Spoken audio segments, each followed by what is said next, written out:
Neil Gittleman here, Artistic Director and Conductor of your Dayton Philharmonic with Piano Bench Chat number 60. Last week, it was cold, there was snow on the ground.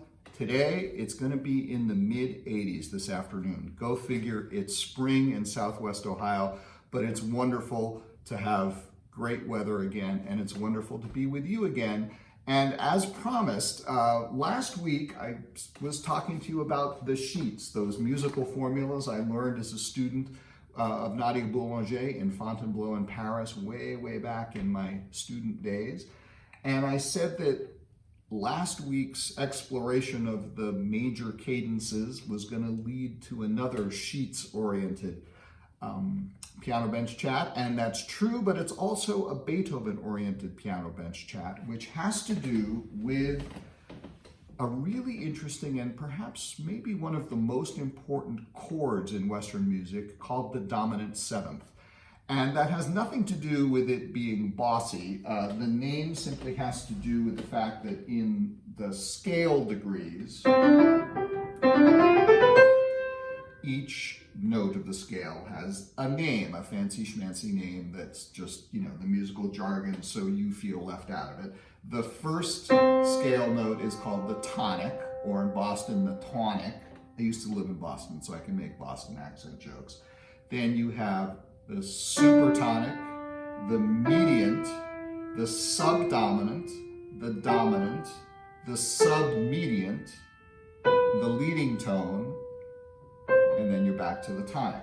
So they each have a name, and so the dominant is simply the fifth note of the scale. And so that's the dominant part of dominant seventh. The seventh part is you're building a chord on that seventh note using the notes of the scale. So you build a chord in thirds, at least in Western music we do. So you add a third above that, a third above that, you get the major triad we talked about last week. And if you add one more third, you get a root, third, fifth, and seventh. So that, because it's 1, 2, 3, 4, 5, 6, 7, and actually that is the beginning of the last movement of Beethoven's First Symphony, because that was the first movement of Beethoven, the beginning of the first movement of Beethoven's First Symphony. I played you. That scale is important there, but in any event, that's the dominant seventh, which was really the first dissonant chord that was accepted into the Western musical language. It first started to appear right around the turn of the 17th century, and the first time anyone heard that sonority, it really wasn't even thought of as a chord. If you had, say, one of the cadence patterns I played you last week, that cadence there, one voice goes, and the tenor voice goes, and the alto voice goes, and the soprano goes, and together you get. But some composer thought, that alto is going. Wouldn't it be nice if you sort of stuck in the note in between, and you got. And thus the dominant seventh chord was sort of invented there. But it wasn't really thought of as a separate chord, it was just one of the notes, one of the voices simply happened to be passing through that. But quickly, composers sort of liked that sonority, and if the music history books are to be believed, one of the first composers ever to just land on what we call a dominant seventh chord was the Italian Baroque composer Claudio Monteverdi. And when people heard him doing that, they thought he was a little bit crazy, and he wasn't, but they might have been. Any event, so dominant seventh chords. Beethoven's First Symphony starts with a dominant seventh chord. But that's not even the most surprising thing about it. Beethoven was a man of surprises, and in his First Symphony, he wanted to make an impression on the people of Vienna so they would know who he was and what he was doing.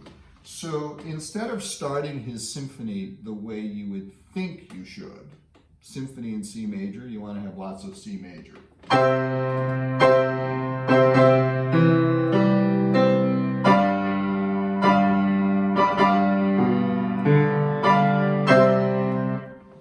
balance where you are. It's not what Beethoven did. Beethoven started with a dominant seventh.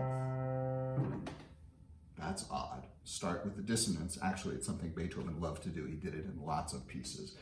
So what is the dominant seventh supposed to do? Well, that's why we have the sheets, which are the musical formulas. So a dominant seventh has a couple of things it can typically do when it's functioning the way it's supposed to. The most natural thing is it resolves, because it's a dissonance. The dissonance wants to resolve, at least in Western music, to consonants. That's part of the, I suppose, the yin and yang of Western music, if you want to mix metaphors. So this is the normal thing it does. It goes home. There's also an alternative thing you can do called the deceptive cadence, where it doesn't, it sounds like it's going to go home, but it doesn't. And then there's a second, and of course, then you can go home from there. There's a second kind of deceptive cadence, which has a little more juice to it, but you can still go home. And a third kind of deceptive cadence, kind of nice, this one. It's even nicer if you get all the notes to speak. And you go home. Or a juicy version of that. So those are the basic forms that a dominant seventh in its normal function can do. So Beethoven, instead of starting his symphony in C major, he starts with the notes, C, E, G, all the notes of C major, but there's also a seventh. So it's a dominant seventh chord in the key of F. Then another dominant seventh chord in the key of C, where he belongs, but a deceptive cadence. And then another dominant seventh chord in a different key, in the key of G. So it's supposed to be a symphony in C major. He starts off in F. Then he's in C, but he doesn't go to C. And then he's in G. And like Monteverdi, the people in Vienna either thought Beethoven was crazy or they were reaching for the tomatoes they brought to the theater to throw at him. But he wasn't crazy, and I don't think they threw tomatoes. It's just Beethoven. He loves to surprise us. And even more surprising, I think, than the notes is the other stuff that's going on. So we begin with this dominant seventh chord in F, loud chord, suddenly loud, and it resolves softly.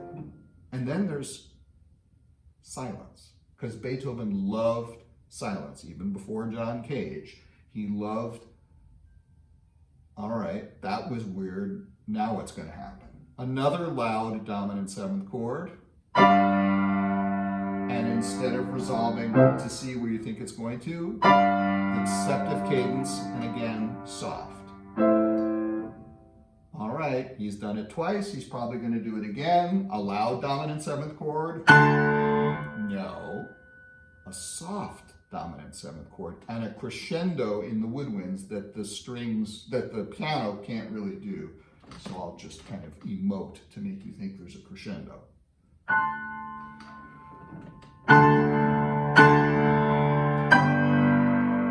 So there are all kinds of surprises in Beethoven's First Symphony in just the first 4 bars. And probably the biggest surprise of all is there. All right, we've landed in G major. I guess it's a symphony in G major. Maybe it was just a typo in the program where it said it was in C, except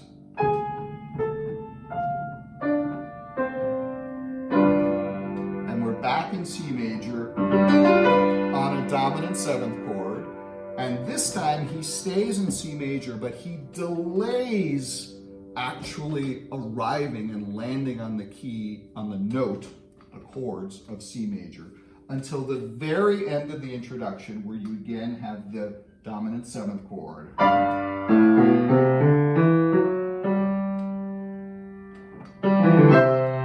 And finally, you get the proper resolution as he ends the introduction. So it takes him 2 minutes to end up where he's supposed to be, but along the way, he's taken us on this amazing journey. It's just a First Symphony, but it really is one of the most amazing pieces ever written, and it really did serve as a calling card for Beethoven. It told people there was this new guy in town, and he was going to do things a little different from what had been done traditionally. A wonderful way to start a concert, and that's just how the Dayton Philharmonic will start our last Masterworks performance of the season on our reimagined season. It's coming up this weekend. We start with Beethoven's First Symphony, a calling card for the turn of the 19th century, and then we finish with Igor Stravinsky's wonderful Firebird suite with that beautiful lullaby in the key of E flat minor that I talked about a few weeks ago, which was kind of a calling card for the early part of the 20th century. Stravinsky wrote it in 1910 as a way to introduce himself to the music and dance world of Paris in the same way that Beethoven introduced himself to the music world of Vienna with his First Symphony. So great music coming to you from the Dayton Philharmonic. Thank you so much for sticking with us this year. The concert will be live in the theater if you're ready to do that. It'll be live streaming on Saturday night, and there'll be an on-demand stream available a few days later, as with everything on our Reimagined series. As I said, thanks so much for sticking with us this crazy year, and we have been so happy to stick with you, bringing you great music and great dance from your Dayton Performing Arts Alliance. Thanks for listening and watching, and I'll see you next week for yet another Piano Bench Chat.